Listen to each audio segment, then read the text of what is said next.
Hello there, everyone, and welcome. Now, I know what you're probably thinking. This form does not very much fit the story of Dante's Purgatorio.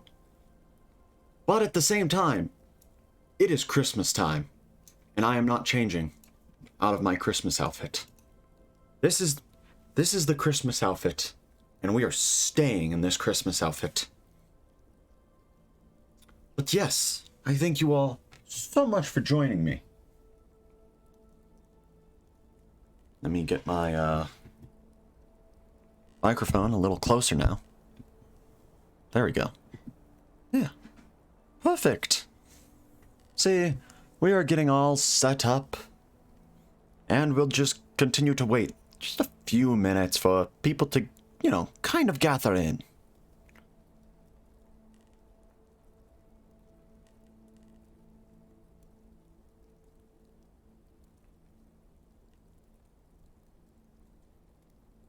And I am pretty sure you can all see what the special message I mentioned was going to be.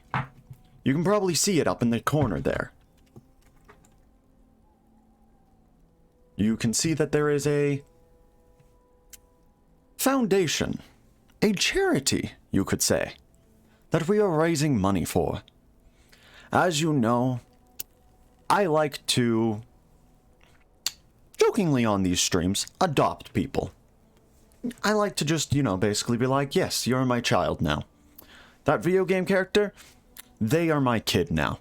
Ah, that Twitch viewer, you're my child now. Heck, we even did an entire stream where we went through applications for people to be adopted by me. And that is why I am very happy to have right there be that we're going to raise money for a charity that donates toys to children. I know when I was a young imp, I liked toys.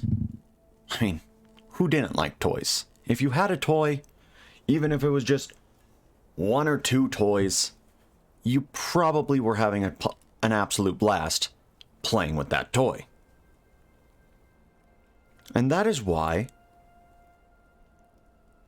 we are going to be raising money so that other children around the world who might not have the money to get toys are able to be given toys.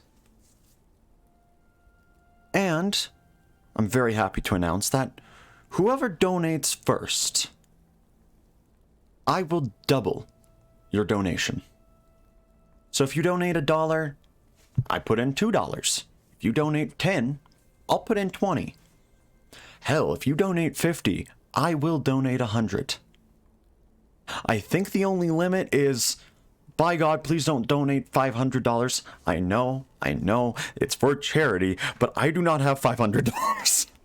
Or no, sorry, I don't have $1,000 to just donate. So there is a limit. I'm probably putting the limit at like $100. I love charity, and I wish I could donate that much money to charity, but sadly the guild leader does not have that amount of money. But yes, we are indeed donating to Toys for Tots. Because I always see them around, like, places, places where they're like you're able to drop off toys for them and everything, and I've heard good stuff.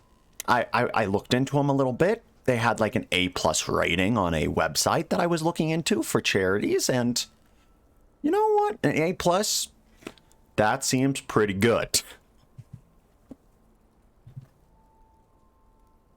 I mean, an A+ is like much higher grade than I ever received in school. I don't think I ever got an A+. Maybe in English class. I wasn't bad in English class. But I know in most of my other classes, I was very much a B and C student. English class, however, that was reading books and answering questions about the meaning of books. And even though I did not understand the meaning of books and meaning of some things, I could at least guess to my best degree.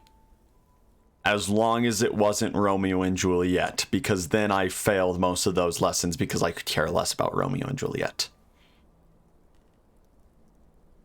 Oh, and also Fahrenheit 451. I think that was like another book that I just couldn't stand reading, was Fahrenheit 451. Because that book was boring, to say the least. But enough about that. Let us start and journey into Canto 20 of Dante's Purgatorio.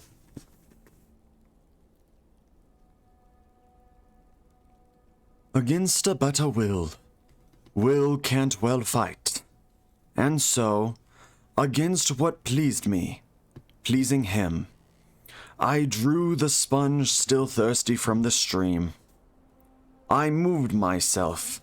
My leader moved through those free spaces that around the cliff remained, as tightly as by some castled battlements, since all those people melting drop by drop, in tears the ill that held the world in thrall, encroached too far upon the outer part. Curses on you, you wolf bitch, ages old. You snatch more prey than all the other beasts. Endlessly hollow in your hungering. You heavens, whose revelations we believe alter the way things are with us down here. When will he come to put this wolf to flight? We went our way with slow, restricted tread. I, listening to the shadows whom I heard, weeping in piteously sharp distress, and chanced to hear ahead of us the cry, Sweet Mary, uttered in those floods of tears, that women scream when laboring at birth. The voice went on, What poverty you knew, we all can see from that poor lodging house, in which you laid your holy burden down. Then, following those, O good Fabrizio, you chose the way of honest penury, above the treasures that were stained with vice. To me, these words had such a pleasing sound that I pressed forward to be clear about the spirit who, it seemed, had spoken them. He still was speaking of the generous gifts that Nicholas once made to those young girls to save the honor of their threatened youth. O soul, your words shed light on so much good. Tell me, I said, who were you, and why you alone renew those words of worthy praise?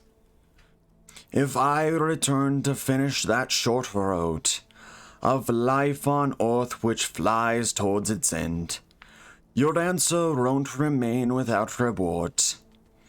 I'll say, he answered, though some port from there I don't expect, because in you yourself, before your death, so great a grace shines forth. I was the root from which that sick weed grows, that overshadows every Christian land, so that it's rare to strip good fruit from it.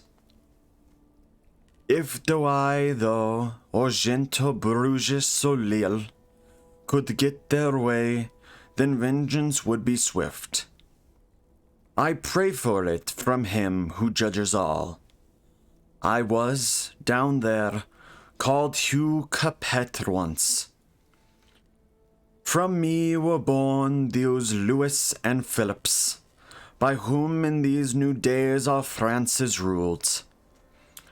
I was from Paris, and a butcher's son, and when the line of ancient kings died out, all gone, save one, who wears a monk's dark cowl, I found my hands were tight around the reins that govern in that realm, and so empowered in making that new gain, with friends so full, that to the widowed crown my son's own head received advancement, and from him began a lineage of consecrated bones, until that splendid dowry of Provence deprived my blood of any sense of shame. They didn't do much good, nor much great harm. There began, with violence and with lies, their course of plunderings, and put things light. Porthia they seized, then Norman lands, then Gascon.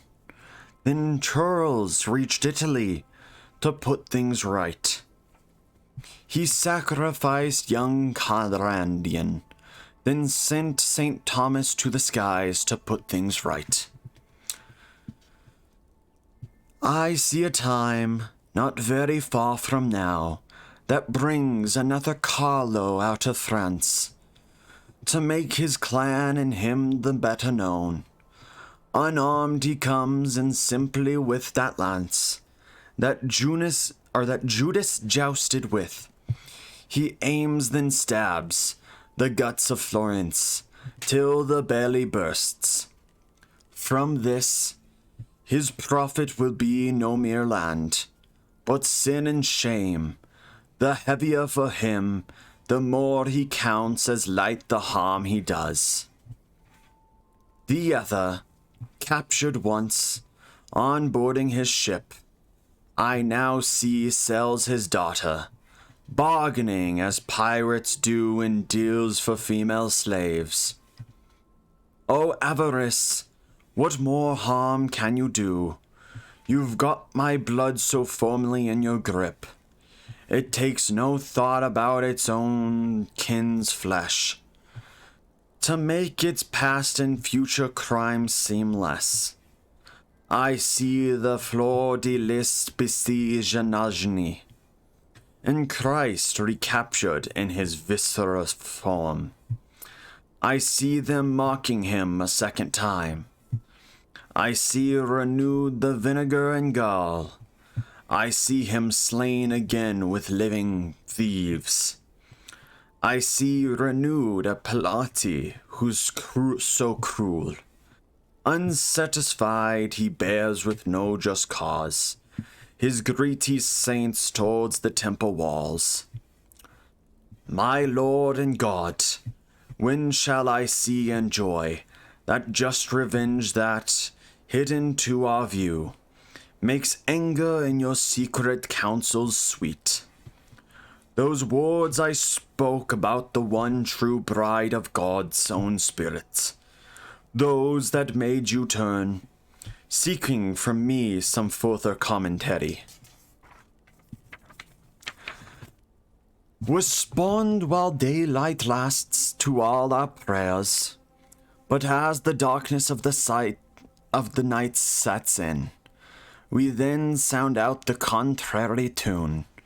We now call back to mind Pygmalion, whose hankering after gold made his will turn to treachery and theft and parricide. Then, too, the misery of Monsieur Midas, caused by that gluttonous demand of his, for which he'll always be ridiculous. Then each recalls mad Achan's escapade, and how he stole the spoils of Jericho. So Joshua's anger seems to gnaw him still. Reblame Sapphire, and her husband too, and praise the hooves that trampled Hilodor, and round the mountain notoriety goes Polyminster, who slew Polydor. Then finally our cry of Crassus comes. You know, so tell us, what's the taste of the gold? These words are spoken high or sometimes low, responding to the urge that makes us move, spurred to a greater or a lesser pace. I'm telling, as by day we do the best. I was not earlier the only one, but no one else nearby had raised their voice. We'd gone from him by now, and, moving on, struggled as far as we were given strength to overcome the hardships of that road.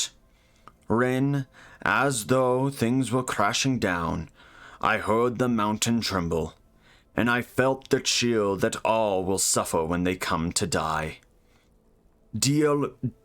Delos itself did not so fiercely shake before Latona made a nest of it, to bring to birth the two eyes of the sky. On every side there then began this cry. My teacher turned around to me to say, while I'm your guide, you need not be afraid. Gloria in excelsis Deo, and all were speaking out these words, so I could tell the meaning of the cry from those close to. We stood unmoving, caught there in suspense, as were the shepherds who first heard this song, until the tremor ceased and all was done. And then once more we took our holy path, looking at those that lay there on the earth, who'd gone back, now, to their familiar tears. Never has ignorance with so much force, if, in my memory, I do not err, drive me in my keen desire to know, as now it seemed to, thinking and thinking, nor had I dared, in all our haste, to ask, nor, for my part, could I see anything. So, timid, deep in thought, I traveled on.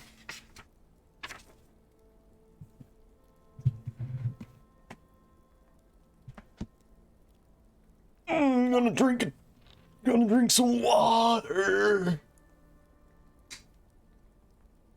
Oh.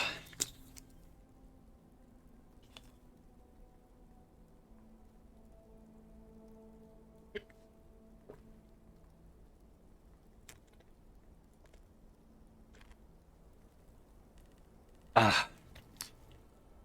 That's some good water. I'm also gonna turn on the lights.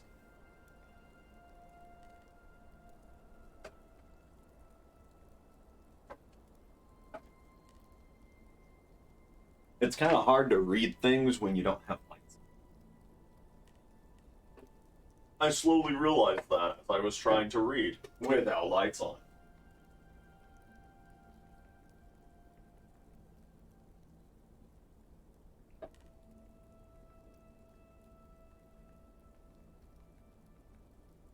I'm also lighting a candle. It'll make my room smell all nice.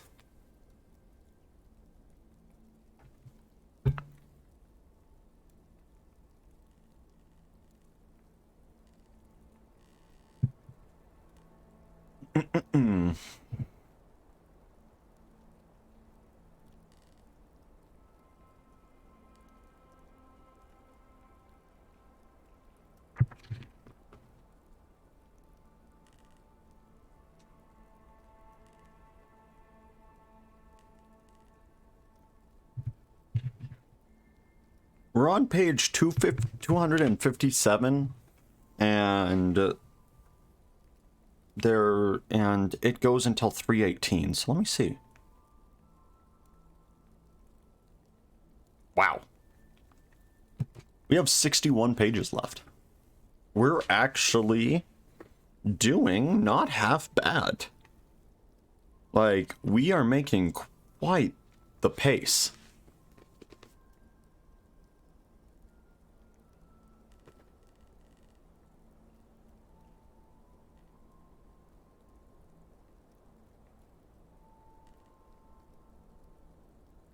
Alright, hopefully everybody can still hear me okay. I'm standing. I'm trying to get a little bit of exercise in alongside reading this. I've been sitting down a lot.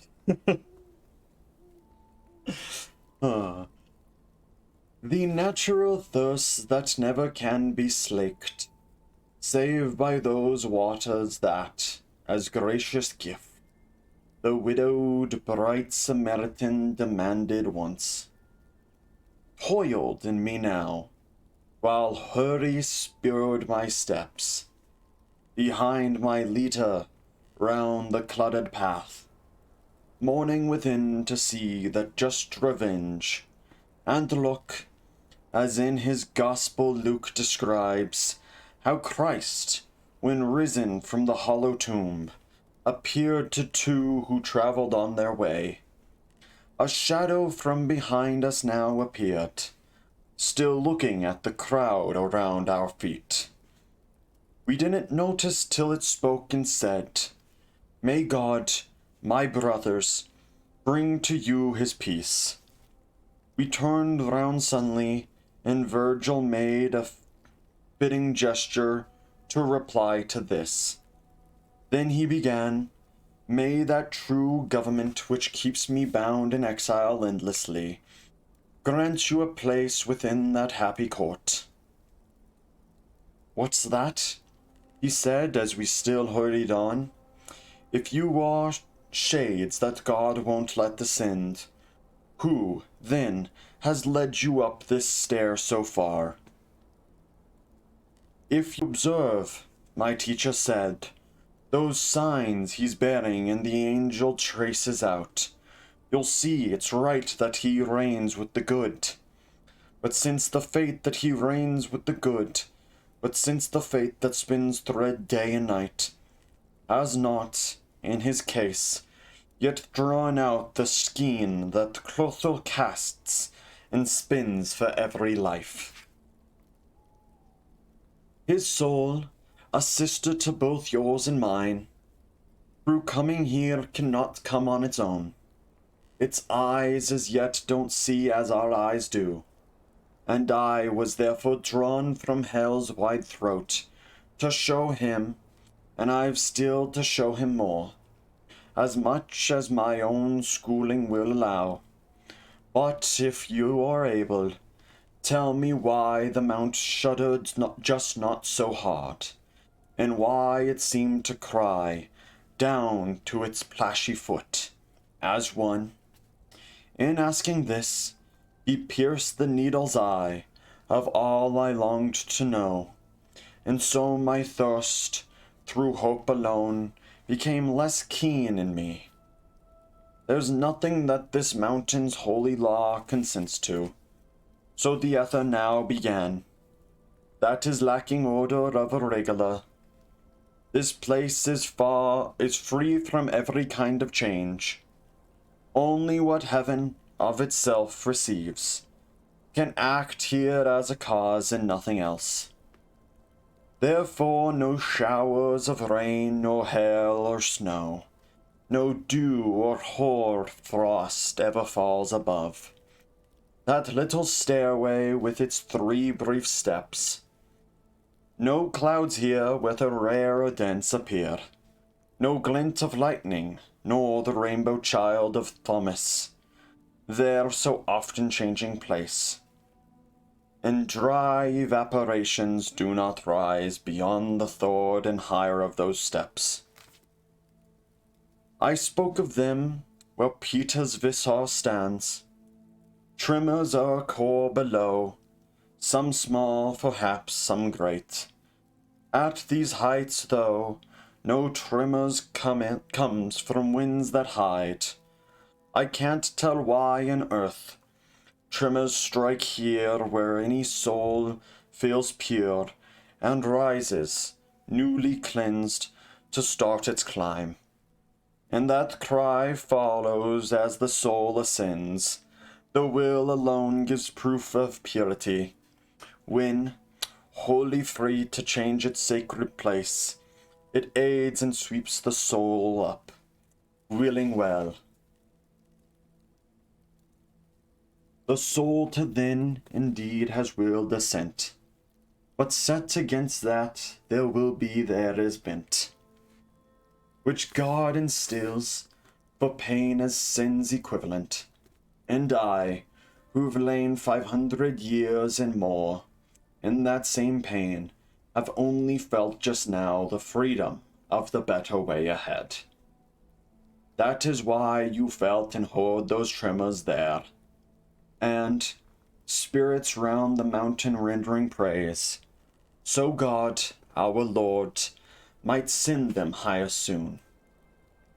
He said these things to us, and since we take a joy in drinking equal to our thirst, I could not say what benefit he'd brought. My Lord, in wisdom, now I see the net that here entangles you and your escape. Why are there tremors here? Why I'll rejoice. Now tell me at your pleasure, so I'll know, who were you? And your words, please, will include why you have lain so many centuries here. In those days when good Titus, by the aid of our exalted king, avenged the wounds from which the blood that Judas sold had sprung, my name down there was that which most endures, and honors most, not yet, though, of the faith. My voice and spirit breathed so sweet that Rome took me to her own heart from French Toulouse, where merit dressed my brow with myrtle leaves. My name was Statius to the people there. I sang of Thebes and then of great Achilles, but stumbled carrying that second load. The seed my adore sprang from was a spark, which warmed me through of that most sacred flame, from which 1,000 and yet more are lit. I'm speaking of the Aeneid, a mum to me my nurse in poetry. Without that, I'd not weigh a single gram. And could I live back then when Virgil lived, I would agree to pass beyond the dew that brought me out of exile, 1 year's sun. These words turned Virgil round to me, his look saying, unspeakingly, be silent now. But willpower can't do everything it wills, for tears and laughter follow on so close to those emotions from which each act springs, that these last follow will in those most true. And so I smiled, as though to give a hint, at which the shade fell silent and just stared straight in my eyes, where what we feel shows most. I wish that all your toil may come to good. Why did your features, though, display to me just now, he said, that sudden flashing smile? So I was caught on the side and on that. One urges silence while the other calls. For words from me I sigh, I'm understood. For him, my teacher, do not fear to speak. Speak out, he said to me, and tell him all that he is so urgently desires to know. At which, you ancient spirit, I began, you are wondering maybe why you see me smile. I'd have you gripped with yet more wonderment. The one who guides my eyes towards the heights is that same Virgil that you drew upon to sing so strong of deities and men. If you suppose I'd other cause to smile, put that aside, it is not true, and think those words you spoke of him were cause enough. He'd bowed at once to clap my teacher's feet. But he, in that embrace, said, "Brother, don't. You are a shadow, and you see a shade." And he, in rising, "Now you grasp how great the love that warms my heart for you must be, when I dismiss from mind our emptiness, treating a shadow as a thing of weight."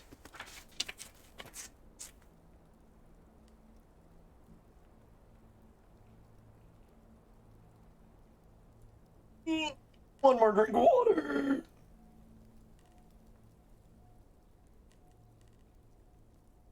Oh, God, that was a good stretch.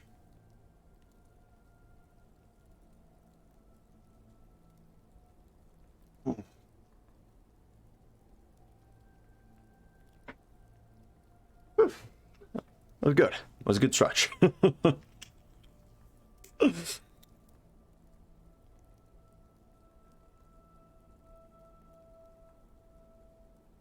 Whew. However, I will be right back. I have to use the restroom quickly.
It smells very nicely of rain in my room right now.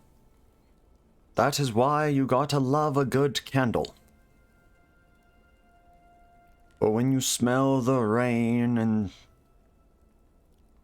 you smell the smell of rain, there you go.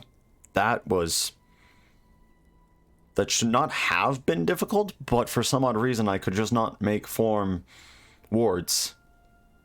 Wow, I really cannot make words form in my mouth today, as I'm just trying to say normal things. I can read a book, but apparently just trying to say words is difficult.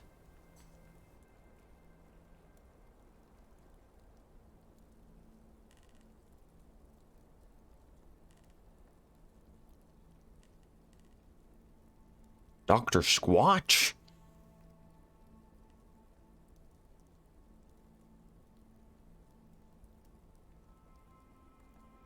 Dr. Squatch is having a sale. If anybody wants Dr. Squatch. It's good shampoo. Wait, no, it's body wash, not shampoo. It's bars of soap. They're very good. I use them. I smell good. Your guild leader does not stink.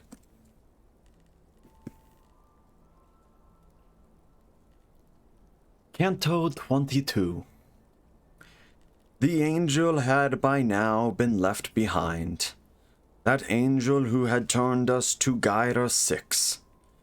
Once having shaved my brow of one more wound, those souls who thirst for justice he had named as blessed. His words as far as sentient, but not beyond that verse, had filled this out. And, flowing lighter than through other bays, I went along, and, free from any toil, followed those rapid spirits followed those rapid spirits on their way. Virgil, meanwhile, began to speak. Pure love provided that its flame shows outwardly. Kindled in virtue, kindles answering love. So, from the time that Juvenal came down to dwell among us on the fringe of hell, and made your feelings for me plain to see, my own good will to you has gripped me more than any for a person yet unseen. These stairs will seem, then, short for me to climb. But tell me, and, in friendship, part in this, if too much confidence sets free my reins, and speak with me as friendship now permits. How could it be that in your breast, so full of all the wisdom that your learning won, a place was found for avarice as well? Statius, on hearing this, was moved to smile, a little anyway, but then replied, as marks of love, I value all your words. It's true, though, that the way things often look provides false substance for our searching doubts. The real considerations lying hide. Your question verifies that you believe, viewing perhaps the circle where I was, that I was grasping in the other life. Please understand that avarice for me ran too far off. My own extreme, the opposite, was punished over many thousand moons. Had I not set my spinning urge to rights, and seen the meaning of the line you shout in almost agony at human ways, you are struck hungering for gold, why not impose a rule on mortal appetite? I'd feel the rumbling turns of that grim deal. With that I realized our hands can wing too openly in wild expense. And so for that repented, as for all my sins, how many will rise up with hair cropped short, through ignorance of vice, which takes away repentance while we live, or at life's end. Know too the guilt that butts on at any sin is drained here with it of its rampant grain. And so, if I have been to purge my sins among those men who reap for avarice, this came my way by rule of contraries, when first you sang of vicious wars between, the twofold sadness that Jocasta bore. So said the singer of that farming songs. To read the notes that Cleo strikes from you, it does not seem that you had then become faithful in faith, without which good must fail. If that is so, what sun or candlelight dispelled your shadows, so that you could set your sails to track the fishermen aright?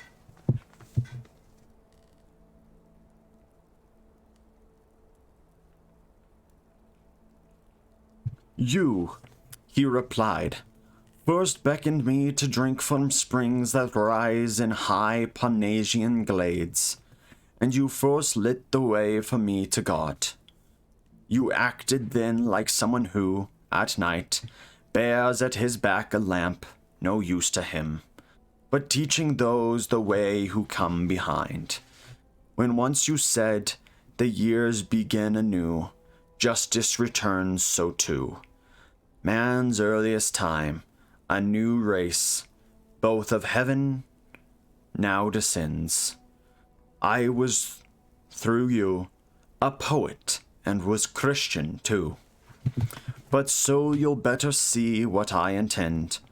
I'll stretch my hand to color in this sketch. The world by then was pregnant, all entire with true belief, an understanding sown by messengers of God's eternal realm. And your words, which were touched on just above, sang with new preachers to a single tune. I therefore took to visiting these men, and those soon came to seem to me such saints that, when Domitian's persecution struck, their weeping did not lack for my own tears. And while on earth I lived my given time, I aided them, and their right-thinking ways made me look down on other cults in scorn. Even before, in verse, I led the Greeks to drink the Theban stream. I'd been baptized, but still, from fear, concealed my Christian fate, and display all that time a pagan face. And this lukewarmness made me circle around more than 400 years on Terrace 4. But tell me, you who lifted up the veil that hid from me the good of which I speak, while still some way remains for us to climb, where, if you know, is ancient Terence now. Plautus, Cecilius, and Vero too, tell me if these are damned and where they walk. All these, and Perseus my leader said, myself and more, are there beside that Greek who, more than all, the muses fed with milk. Within ring one of that unseeing gowl, and many times we speak of that great peak, which always keeps our nurses on its slopes. Euripides, as with us, Antiphon, Seminodes and Agathon, and Greeks, who crown their brows with laurels, many more. And see there too, all named within your verse, Delafield, Antigone, and Agia, Ismene also, grieving as she did. She too is seen who spied out Langia's stream, the daughter of Tereses is there, Thetis, and with her sisters Theodamia. The poets both fell silent and anew, free from the climb and tight around of the walls, gave all their thoughts to looking around about. Already of the handmaids of the sun, four were behind, the fifth was at the pole, stretching its burning point towards the height. My leader now, I think that we should turn our right sides to the far extremity, and circle round the mount as we aren't. So habit was flag we followed there. We took the chosen path with less a doubt, since that most worthy soul gave his assent. They made their way, I all alone behind, and as we were, I listened to their talk. Which made me see what writing verse can mean.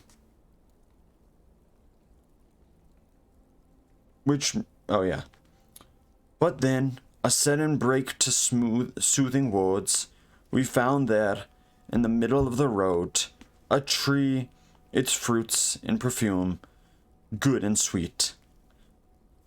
As for trees, rise and lessen by degrees, from branch to branch, So this, but lessing down, lest anyone, I'd say, should try to climb. And to the side, where rock walls closed our path, clear liquid streaming off the towering cliff, sprinkled across the surface of the leaves. Both poets now drew near to that tree, and then, within its leaves, a voice cried out, "Of this dear food you'll know the bitter dearth." And then it said, Marie thought far more of how the wedding might be full and fine, than of that mouth by which she prized for you. And Roman women were, in ancient times, content to drink plain water, Daniel, too, despising food gained greatly in true thought. The primal age, as lovely once as gold, made acorns through long fasting good to taste, and thirsting nectar of each rivulet. Honey and locust were the nourishments that fed the Baptist in the wilderness.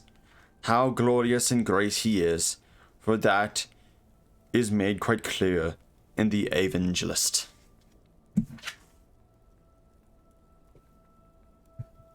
I don't know if I'd trust a priest that has a cabin in the woods.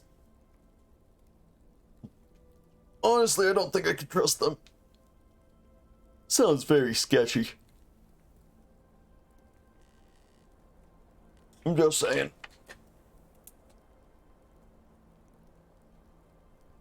Oh god, my back. Oh god. I should be fine, just give me a second. Stretch my back wrong.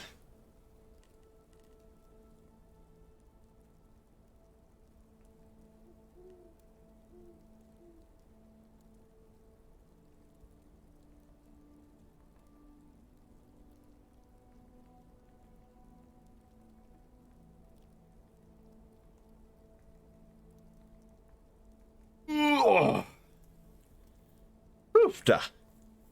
My back feels better now.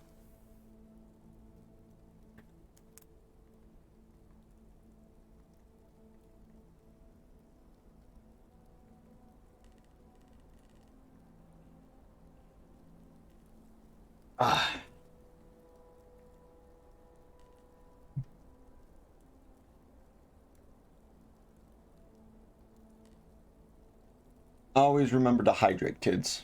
Always remember. Hydration is very important.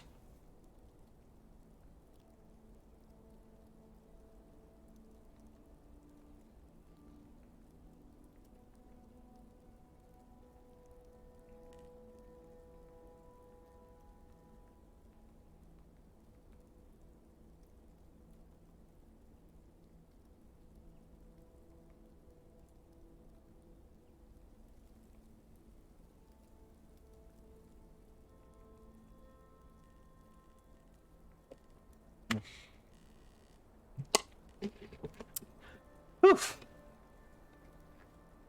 That was some good water. Again, remember, kids, stay hydrated. Hydration is very, very important.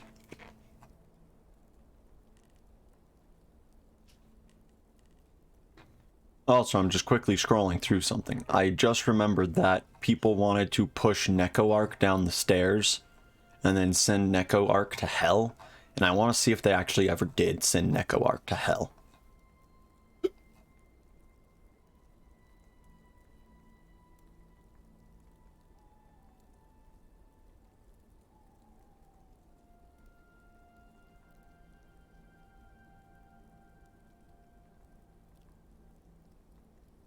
Oh, they did send NecoArc to hell.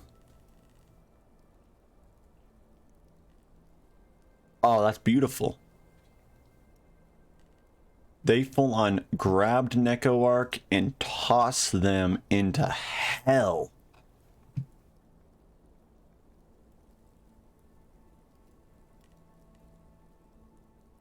Love it.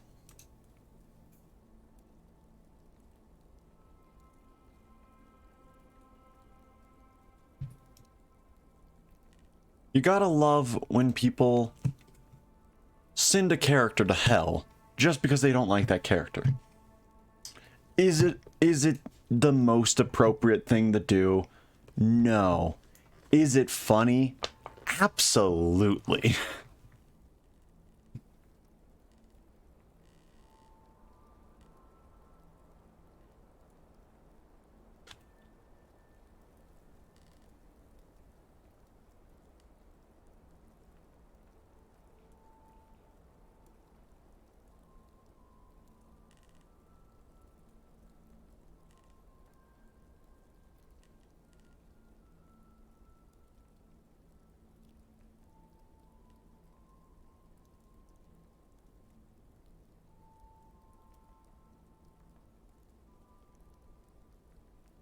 You guys ever just like twist your bottles after you're like done drinking out of them and then like twist the top off and watch it like explode?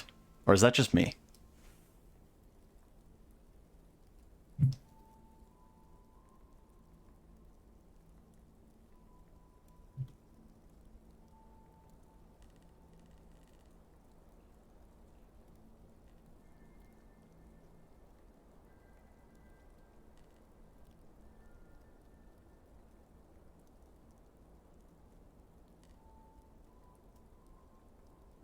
I sometimes feel like I'm the weirdo who like loves to twist bottles after I'm done drinking from them. Twist off the cap, watch it just go flying, and then there's like mist that comes out because like I don't know what it is. Like maybe it's just the condensed air inside a bottle, but it like comes out as like a mist.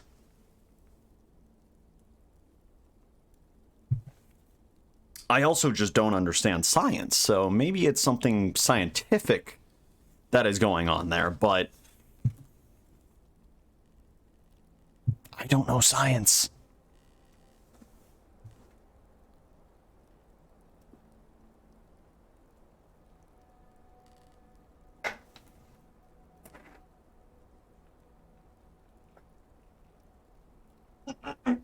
Standing up again. We'll read a chapter sitting down, read a chapter standing up, back and forth, back and forth. You know the deals.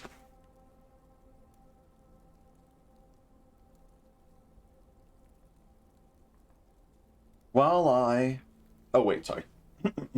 Canto 23.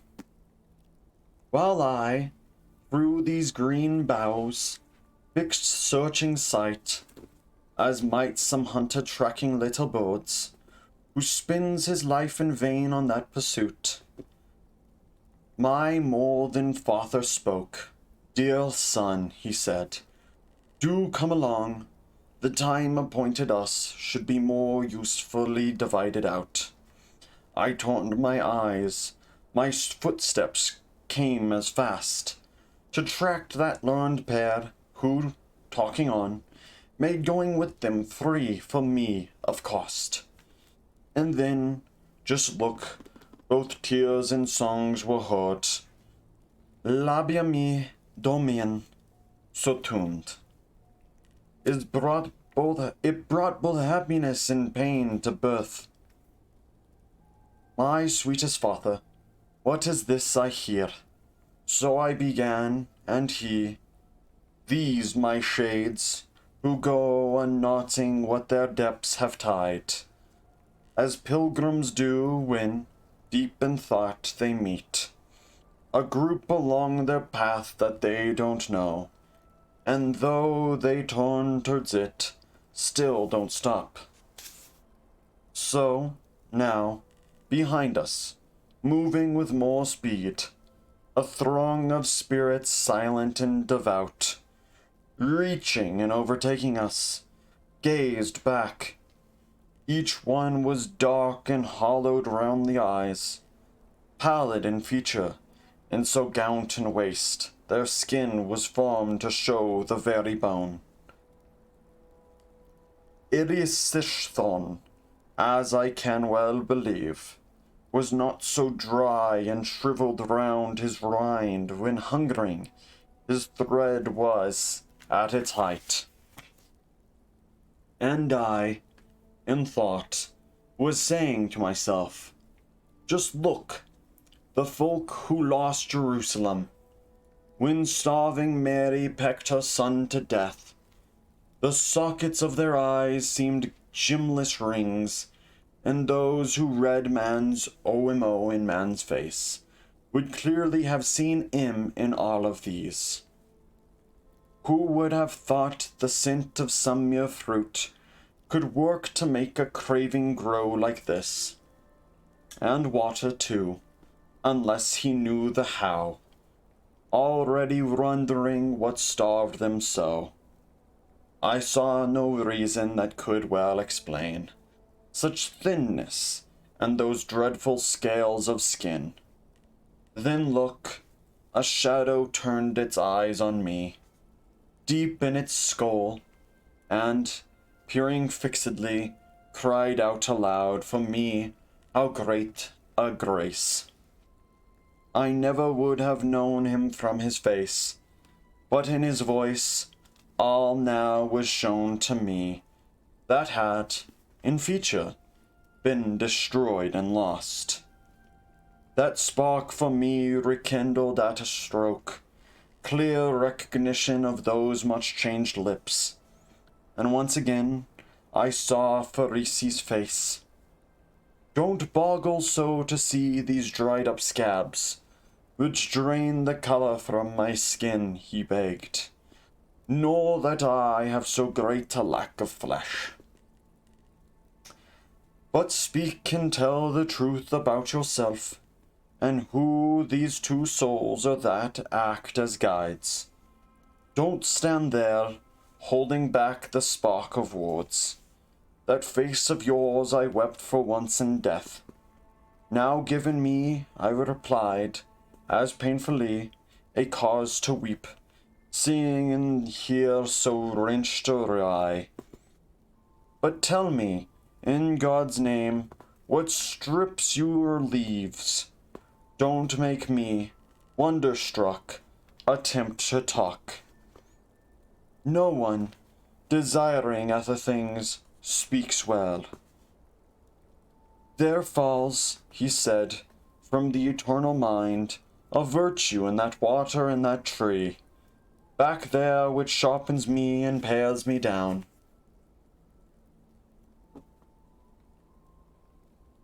And all these people, weeping as they sing, because their gullets led them past all norms, are here remade as holy, thirsting, hungering. Cravings to eat and drink are fired in us by perfumes from that fruit and from the spray that spreads its fans above the greenery. Nor once alone encircling around this place is agony and pain refreshed in us. I call it pain, rightly. I should say solace, for that same yawning leads us to the tree that led Christ in his joy to say, Eli. When through his open veins he made us free, and to him, foresee from that day that you exchanged your world for better life. No more than 5 years have, till now, gone by. If your capacity to sin was dead, before there came to you that holy hour of penance that remarries souls to God, how can it be that you've got here so quick? I thought that I should find you there below, where restitution comes to time through time, to drink sweet wormwood in this rightful pain I'm brought. He now replied, so rapidly by broken tears that my dear Nella shed. With her devoted prayers and heartfelt sighs, she's drawn me from that shore where spirits wait, and freed me from the other circles too. My little widow, who I loved so well, to God is dearer still and better loved, since she stands alone in doing good. For as to womenfolk, barbarian sods, are far more chaste and modest in their ways than is that Barbary I left her in. Oh! Rexy! Hello, hello! Welcome, welcome! Let me pause.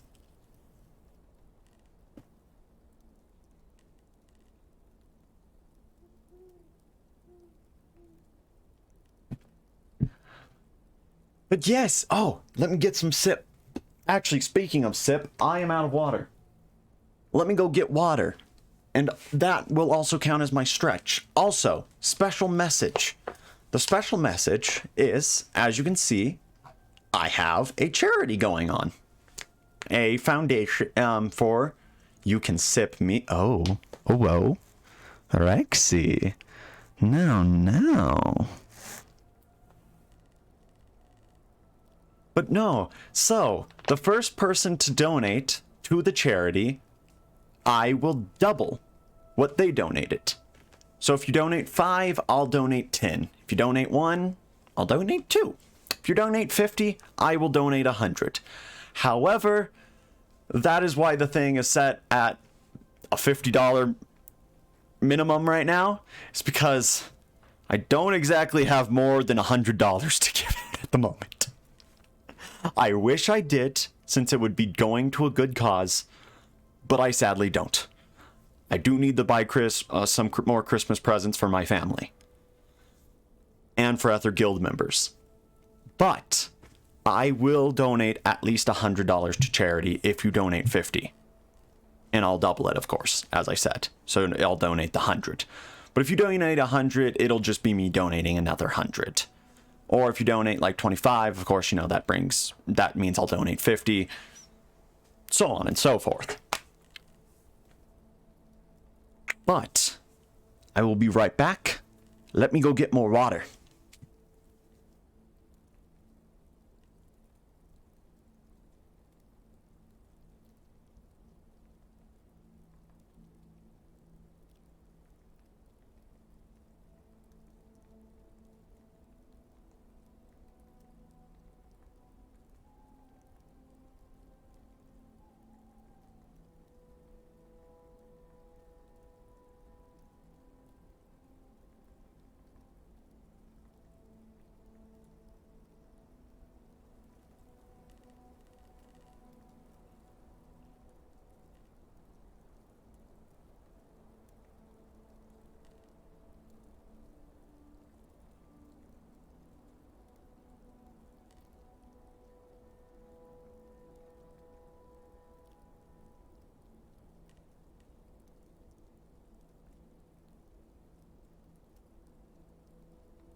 If it had been Salvation Army, I'd donate $100, so you'd have to go rob one of their solicitor Santas.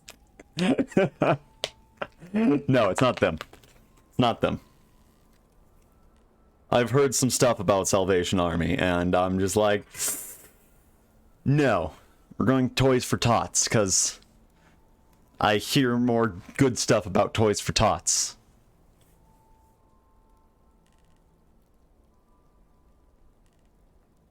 What are you looking at, doggo? Why are you looking at me like that? Why are you giving me the side eye?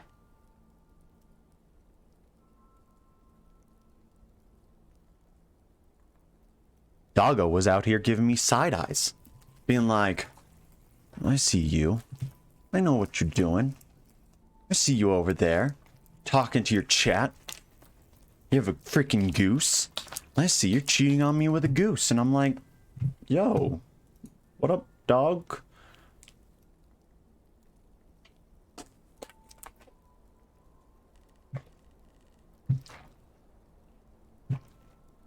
Alright. But I now have water. So allow me to take this good old sippy sip. I'll even try and do some ASMR for everyone.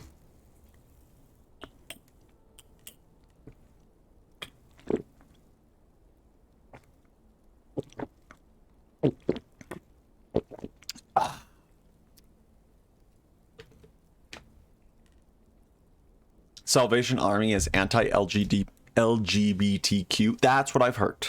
And that's why I was just like, yeah, we're not going to do that. I ain't down for that. We here at the Guild Hall are very LGBTQ friendly. We love everyone. It's why I have a pride flag on my desk being held by a teddy bear and surrounded by anime characters. And a sake glass. The sake glass doesn't have anything to do with the pride flag or the anime characters. The sake glass is just because, you know, every now and then you want to enjoy some good old sake.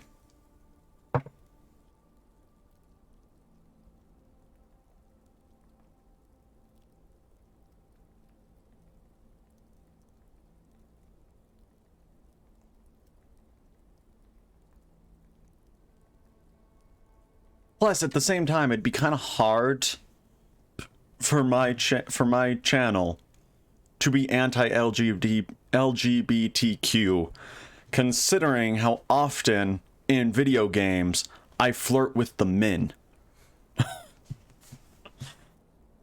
Like, I quite literally am currently also playing a simulator where you try to date fathers. And I'm also a man. Therefore, it's a very gay game.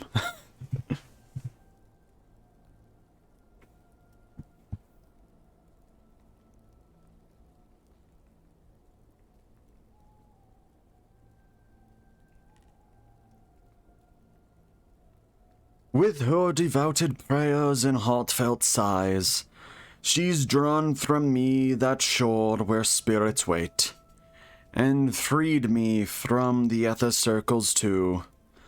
My little widow, whom I loved so well, to God is dearer still, and better loved, since she stands alone in doing good. For, as to women folk, Barbasian sards are far more chaste and modest in their ways.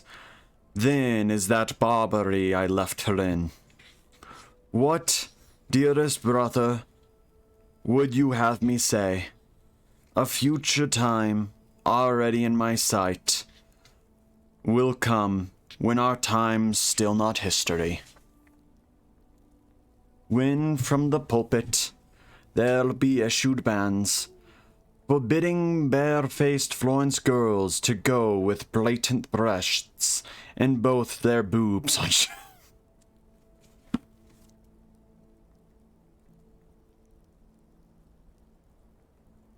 I'm sorry.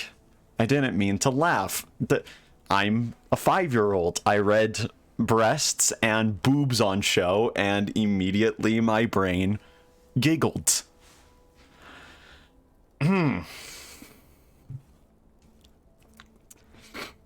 What mere barbarians or Saracens required a priest or threat of on-spot fines to make them cover up when they go out? If, though, these brazen creatures only guessed what heaven so swiftly will bring down on them, then they'd already howl with open mouths. For if, foreseeing this, I'm not beguiled, they'll come to grief before the cheek grows hair on any boy now rocked by lullabies. So, brother, don't still hide yourself from me. You see, it's all of us, not me alone, who gaze and wonder where you veil the sun. If you bring back to mind, I now replied, what you were once to me and I to you, the memory of that will still be sore. I, from that life, was turned away by him, who walks ahead of me the other day, when she, his sister, here I point the sun, showed full and round, he though the utmost depths of night and all the truly dead has been, a guide to me who follow in true flesh. Now his encouragements have drawn me up, ascending here and circling all around, this mount that straightens what the world distorts. He will, he says, be in my company, until I'm there where Beatrice is. And when I am, I must then be without him. Virgil it is who tells me all of this. I point him out. That others is the shade, for whom just now, in losing him, your realm was shaken in its every slope and cliff. Well, now I just don't understand. I say free the titty. If men can show their chests, I see nothing wrong with women showing theirs. And that is not me being all weird and pervy. That is just me being legitimate. Like, titty is titty. Whether it be a man's titty, a woman's titty, it honest to God doesn't matter. They're both titties. Free the titty, burn the bra. Yeah. At the same time, I don't understand. There are so many stories I hear where girls are like, yeah, once I get home, I just take off my bra because they're so uncomfortable. And I'm like, then why the fuck are you forcing yourself to wear one? Like, I can kind of understand maybe, like, they're not the most, maybe there are some that are comfortable. Maybe there are shorts that are a little more revealing, therefore you have to wear one. I don't understand it. I'm a guy. I don't have to wear one of those things. But at the same time, I see it as, if something is uncomfortable, why are you doing it to yourself? Where men are used to supportive bras that floppy boobs look weird to them, who gives a shit if a boob looks floppy? Better than making them uncomfortable. If somebody feels uncomfortable, fuck the cis straight man society. Exactly. It's very simple. If a bra is uncomfortable, why the fuck are you forcing yourself to wear it? If a dress makes you uncomfortable, don't wear a dress. If a fucking outfit makes you uncomfortable, don't wear that outfit. It's very simple. If something makes you uncomfortable, just don't do it. Don't put yourself in uncomfortable situations. Don't wear something that makes you uncomfortable. There is no rule that says you have to sacrifice your own self needs to make yourself uncomfortable. Like, sure, maybe if it's making somebody else uncomfortable, then gender roles in this heteronormative society are shit. Are shit. Yeah. Like, the only time you should ever make yourself uncomfortable is if you're making somebody else uncomfortable. Because then it's kind of like a give or take. Because, like, you have to find that nice middle ground. If somebody is uncomfortable, let's say in the future, we all just agree that chests are chests. Doesn't matter if it's a woman's chest or a man's chest. If somebody wants to walk around and take in the sun, fucking allow them. Fucking allow them to take in the sun. Some people are fucking stupid, yes. And there is reasonably uncomfortable. Basically find the middle ground.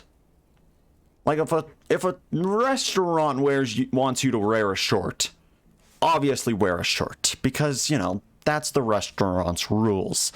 But if you're out on a beach, who gives a fuck if you're wearing a short? You're on the fucking beach. There's all the men on that beach that don't have to wear the fucking shirt. So, like, why the fuck are you first to? Like,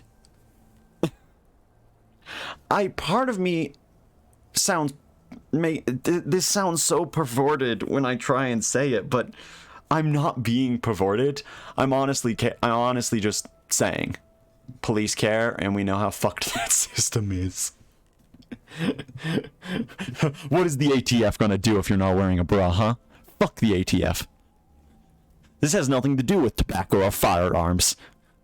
Unless your tits are firearms, then the ATF can fuck right off.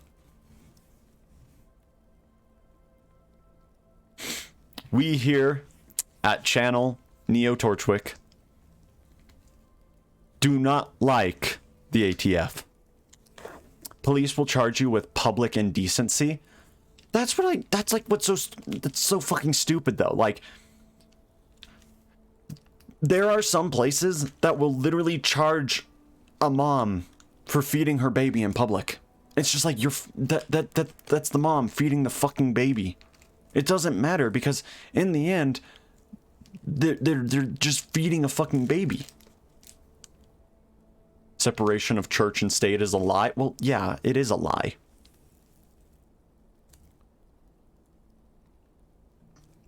Burn it down.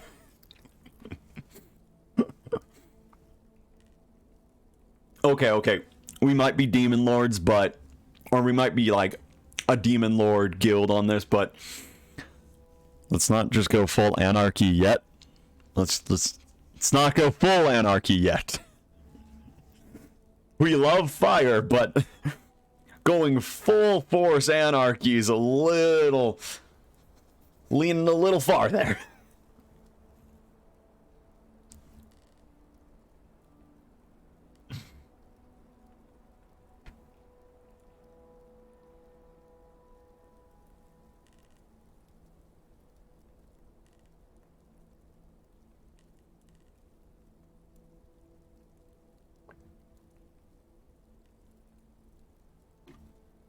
Yet, so there's a chance. Well, yeah.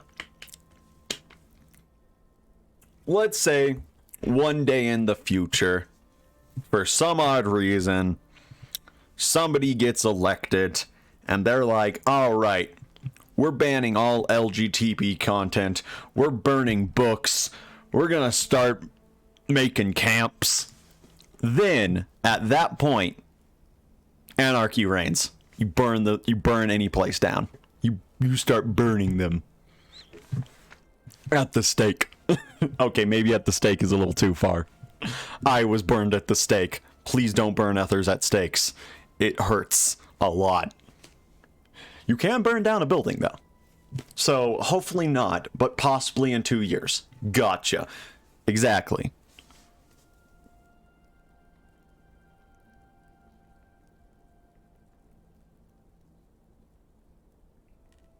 Be like Jalter? What's Jalter? Is this something I do not know?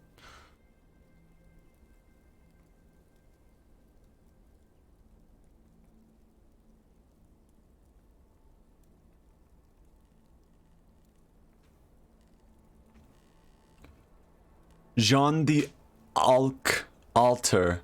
Oh, Jean d'Arc. Okay. Oh yeah, if I type in Jalter, it immediately pops up with Jean d'Arc. Jean d'Arc Altar. Oh, god damn. Okay, girl. Okay, she burning things down. She wearing black. She's a nice, cute blonde, wearing all black. I like that. I like that. That's a good choice. One of my favorite characters from Fate. Yeah, but here's the thing. It's not Leonardo da Vinci.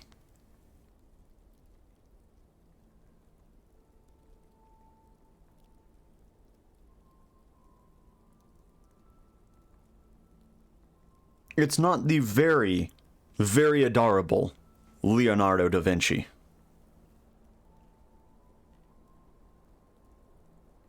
And yes, I'm talking both forms. Both forms of Leonardo da Vinci are absolutely fantastic. Because there's the lolly form, and then there's the non-lolly form. And both are equally great. Da Vinci is my favorite canon trans girl. Exactly. Exactly. You love to see it.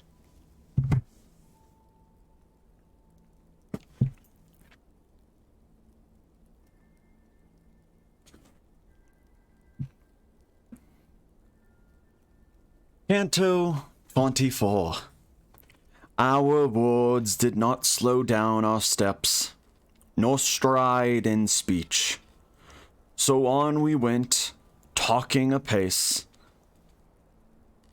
like ships when driven by a favoring wind. And all those shades, who looked like things twice dead, wondered the socket of their eyes dug out, as they looked on to see me there alive, and I, continuing my former theme. Statius' soul climbs slower than it would, perhaps by reason of another's need. But tell me, res peccator, if you know, and tell me, too, among those souls who gaze at me, are any that I ought to note? My sister, was she more, I do not know, in beauty than in goodness, triumphs now, crowned on Olympian heights in happiness. Wow, Dante, getting a little Freudian there, man. Calm down with your Freudism. This first, and then he said, since we are milked dry by fasting of the way that once we seemed, it's not forbidden that we each be named. And this, he pointed out, is Bonigiornata of Lucca, and, further on, that face more raddled than are all the rest, held tight our holy church in his embrace. He came from Tours and Porges by this fast, Bolsena, eels and flagons of Venacia. Then, one by one, he named me many more, and these, it seemed, were happy to be named. I got no dark looks from them when they wore. I saw there, playing teeth on empty air, Ubaldin da la Pila, and that Boniface, who pastured many with his castled crook. I saw Sir Macrace, who had far more space to drink at fully, being far less parched. A man who never felt he'd had his fill, but, as our glance will scan around and prize, one above all, so I wish that Lushish, seeming the keenest to me to be known by me, and he, I heard, was murmuring, I don't know, something, Jintuka, where he felt the wind of justice as it plucked and nibbled him. You seem, dear soul, too long to speak with me, so make me understand your sense, I said, and speaking, satisfy the two of us. A woman born, not yet grown up in dress, so he began, who will make my native place a joy for you, although men talk it down. You'll leave here carrying this prophecy, and in by murmurings made you mistake, and then true events will make their meaning clear. But tell me, do I see the man who drew those new rhythms forth, whose opening line ran so, ladies who have intelligence of love, and I to him, I am just one who, when love breathes in me, takes note, and then goes on showing the meaning that's ordained within. Dear brother, nah, I see, he said, the knot that kept the brief goitoin me as well, from reaching to that sweet new style I hear of. I see how close behind the power that speaks, your winged pens fly, transcribing what he says, which certainly our own pens never did. Strive as you might to see, between our styles, some greater difference, you'll not see it here. And then, as though content, he said no more. As birds that pass their winters by the Nile, will rise at times and gather on the air, then fly more rapidly to form a line. So now the crowd of people who were there all turn their faces, increase their stride, light-footed, driven by desire, and thin. And then, like someone tired of trotting on, who lets the pack go by and takes his time, who lets the pack go by and takes his time until the heaving of his chest is done. Proceed to, now left the olive flock. As these raced off, he followed in my track, saying so, when shall I see you again? How long I'll live, I answered, I don't know. But my return will not be sooner than desire already brings me to this shore. For that place where it falls to me to live grows day by day less meaty as to good, and sets its mind on ruin and despair. That's right, he said, I see who's most to blame, dragged at a horse's tail towards the ditch. Well, no one ever can be free of sin. That beast rampages faster with each step, accelerating always till it strikes, and leaves his broken corpse a mangled mess. Those wheels, he fixed his eyes upon the stars, have little left to run till you see clear the things that I, in words, cannot declare. You stay behind, for time is precious here, coming along with you and keeping step.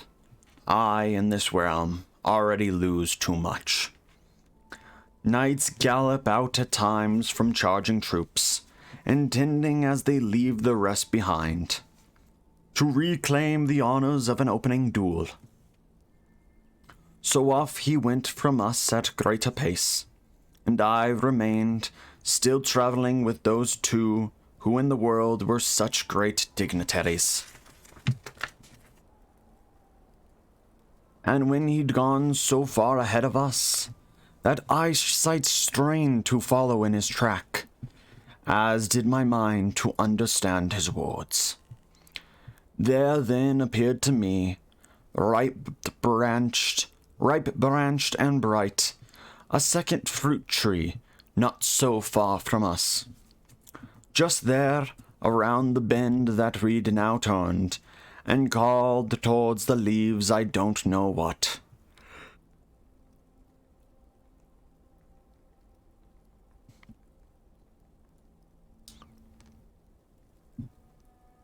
like silly, over-eager little tots, who plead although their target won't respond, but rather seek to rut their appetite, dangling unhidden what they want aloft.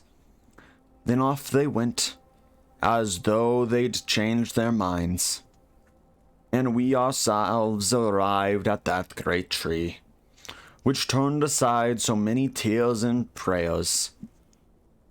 Move further on and don't get drawn to that. There's higher up, the tree that Eve once bit. This tree is raised from it and flourishes. Someone, I don't know, who amongst its sprigs closed ranks, to pass by on the rising side. Recall those cursed ones, the voice went on, the centaurs formed from clouds who once, then gorged, Photion's thesis with double chests.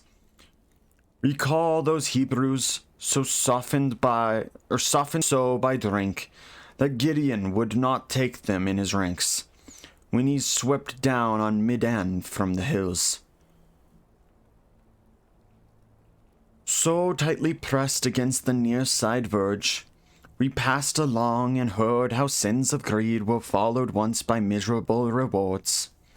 Then, broadcasting out, we found an empty road.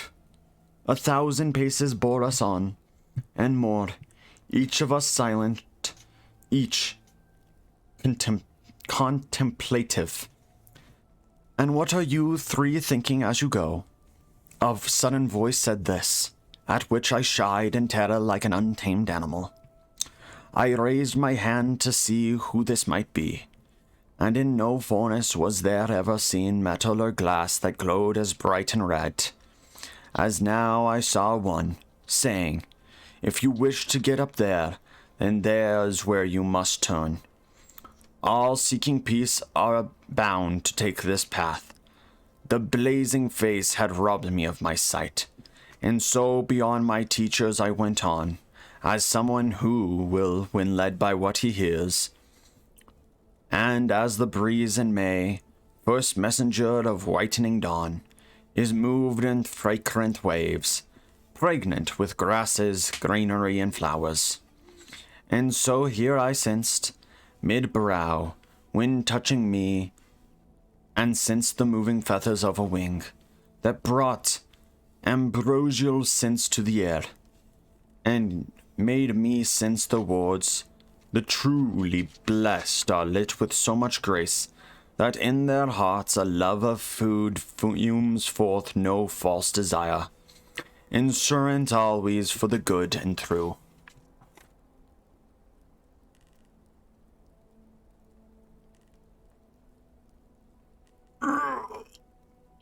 Yeah.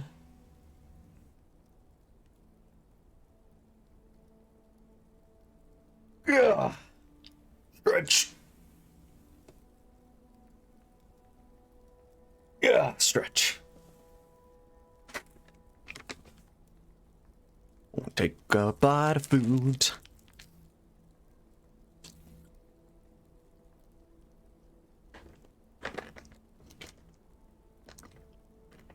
I don't know why, but I just like munching on cheese. Cheese is just really good. You buy some cheese sticks that are like cheddar cheese sticks, and they're delicious.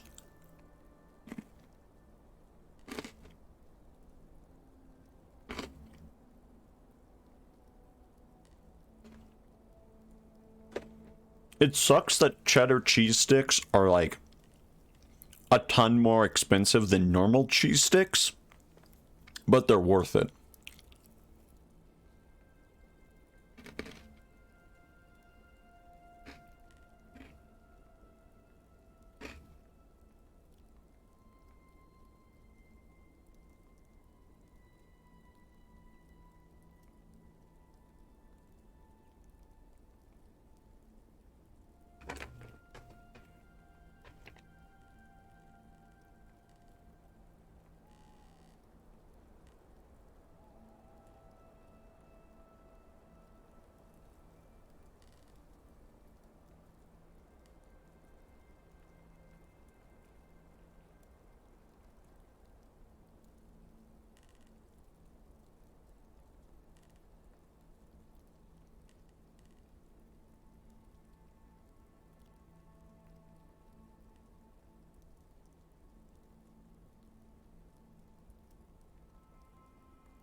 Sorry, quickly munching snack.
Steve from Minecraft.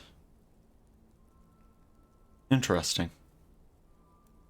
Sorry, I read a thing that was like, you're forced to have sex with the last video game character you've played as. Last game I played as was Minecraft. And technically I'm using a skin that is me, but since technically the base skin in Minecraft is usually Steve, it's gonna be some blocky fun.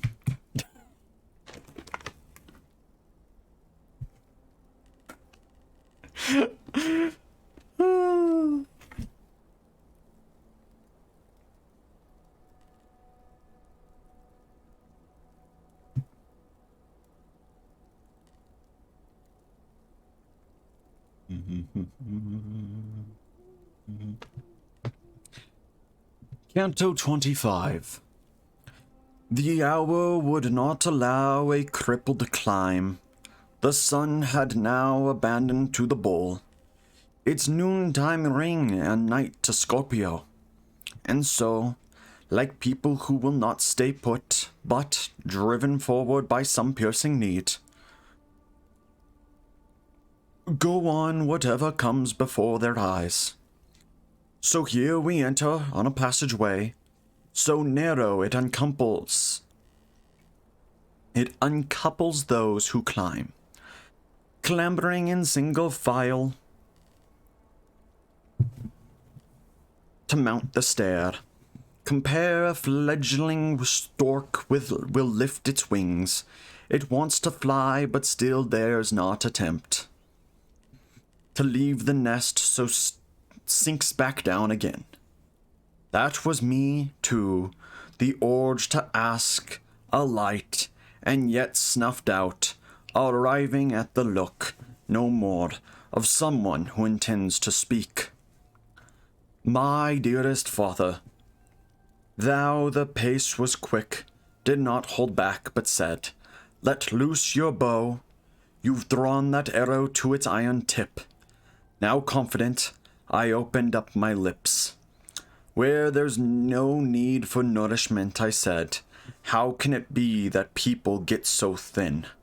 Were you to call to mind how Meleager, a log consumed by fire, consumed himself than this? He said, would not seem sour to you, and if you thought how, when you writhe around, your image in a mirror also writhes. What seems so hard would seem a hoary truth. To make you, though, at ease in your desires. Stratius is here, look, I now call on him, begging he be the healer of your wounds. Statius responded, if for him I free, with you still here, a vista of eternity. Let this be my excuse, I can't say no. He then began, my son, if in your mind you gather up and guard my words to you, there'll be a light that shows the how you seek. pure, perfect blood, which never will be drunk by thirsting veins, remains behind untouched, as might some dish that's carried from the feast, and gains there, in the heart, a power to mold the limbs and organs of new embryos, as blood runs through our veins to form our own. This blood, distilled as sperm, descends to where, more decent not to say, its droplets run within the natural cup to other blood. These two bloods meet and gather, each with each. Minstrum is passive, but the other acts. The perfect place it's pressed from cause is that, and, once arrived, begins to do its work. First to coagulate, and then to bring the matter that it first made dense to life. The act of virtue, which is now a soul, much like a plant, though differing in this point. That plant souls stay as plants while this moves on. Continues in its work to move and feel, as do aquatic sponges, then begins to form the organs for the powers it seeds. And now, my dear son, the power that flows out of the Father's heart, where nature plans for every organ stretching, spreads to all. This creature will become a speaking child, yet how you don't yet see.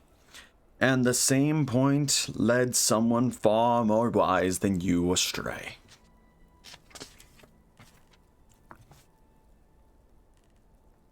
Who in his teachings set the soul apart from intellectus as possibilis, finding no organ taken up by that. Open your heart, receive the coming truth. Know this, when once the foetal brain is brought to full articulation in the womb, to the primal cause of motion turns in joy, to see so much of nature's art, and breathes new breath of spirit filled with power within, which draws all active elements it finds in its being and thus forms one soul, which lives and feels and turns as conscience is self. And so, you'll wonder... Wait, what? Where am I? How did I lose my place like this? I just read it, and then immediately I was like, blip. Oh, and so, you'll wonder less at what I say. Look at how solar warmth transforms to wine, when joined with juices flowing from the grape, and when Latius cannot spin more thread. The soul leaves flesh and carries, by its power, both human and divine along with it. But memory, intelligence, and will, since all the other powers are silent now, become, in act, much keener than before. Unrestingly it falls by its own will, a miracle, on one of these two shores.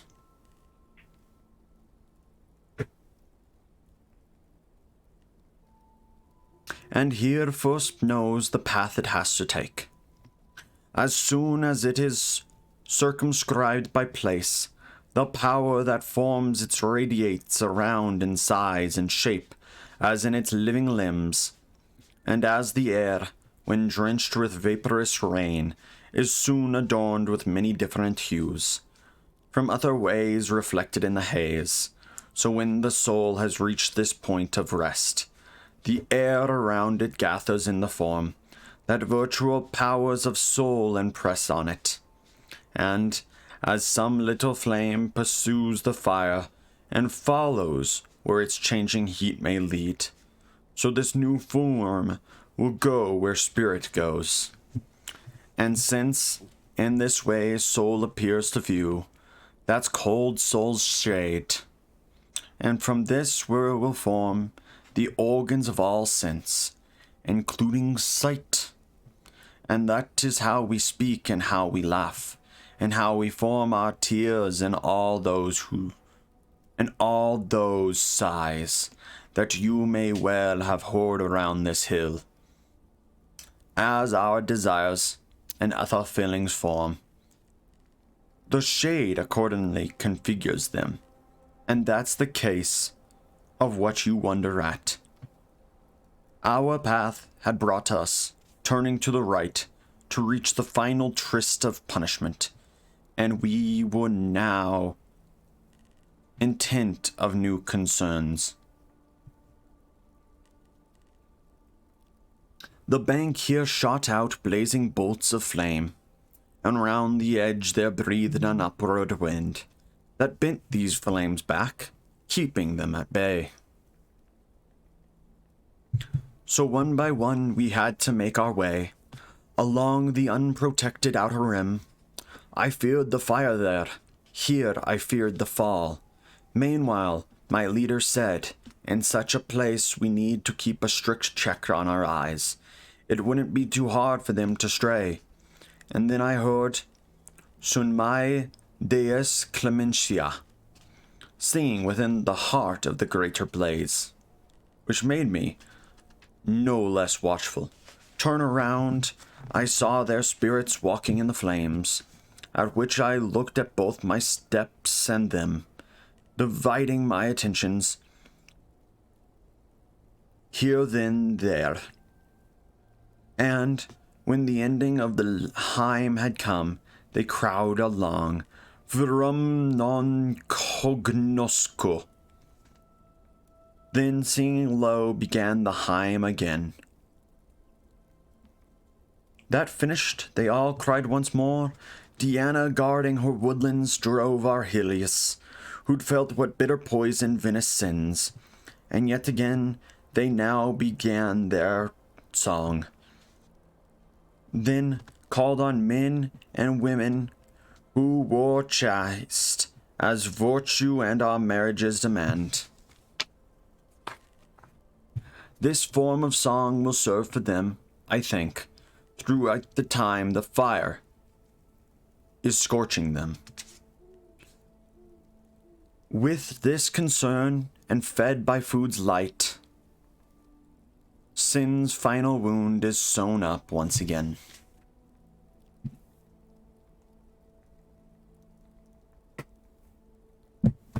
All right.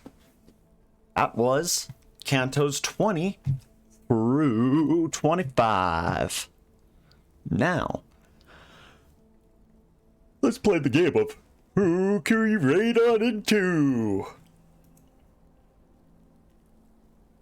Oh, well, that wasn't easy. That was a very easy Who Can We Raid On Into. My dad is streaming. Wait a second. Oh, hold on a minute.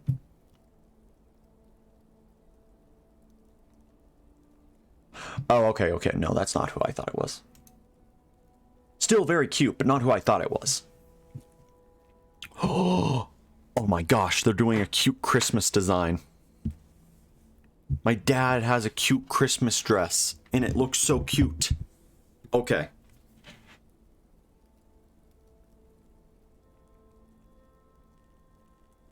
Mystic underscore CH. Yeah, let's go. All right, everyone. Thank you so much for coming to this stream. We are extremely close, actually, to finishing Dante's Purgatorio. We are on page 278 out of, I think I said like 330 or something?